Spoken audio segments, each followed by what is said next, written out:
Kamu tahu nggak sih apa saja sumber-sumber hukum Islam? Tahu dong, Al-Quran dan hadis kan? Nah, yang kamu bilang itu benar. Tapi sebenarnya sumber hukum Islam itu ada 4. Yang pertama yaitu Al-Quran. Al-Quran adalah sumber hukum Islam yang pertama dan utama. Al-Quran adalah wahyu Allah Subhanahu wa Ta'ala yang diturunkan kepada Nabi Muhammad SAW sebagai pedoman bagi seluruh umat manusia. Di dalam Al-Quran terkandung ajaran-ajaran seperti akidah, akhlak, ibadah, dan muamalah. Al-Quran menjadi dasar utama dalam membentukkan hukum Islam, baik secara langsung maupun dari pemahaman ayat-ayatnya. Sumber hukum lain harus sejajar dengan Al-Quran dan tidak bertentangan dengan Al-Quran.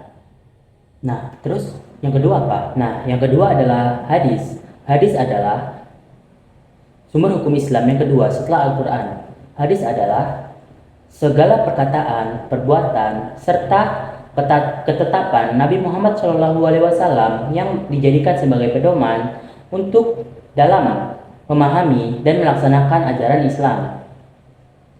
Hadis sendiri memiliki fungsi yaitu untuk menjelaskan dan menerangkan ayat-ayat Al-Quran baik yang bersifat umum, khusus, maupun rinci. Hadis memiliki peran yang sangat penting dalam menetapkan hukum-hukum yang belum dijelaskan secara rinci di dalam Al-Quran. Nah, terus kalau yang ketiga? Nah, yang ketiga itu adalah ijtihad. Ijtihad adalah upaya sungguh-sungguh yang dilakukan para ulama untuk menetapkan hukum Islam yang tidak ditemukan secara langsung dalam Al-Quran maupun hadis.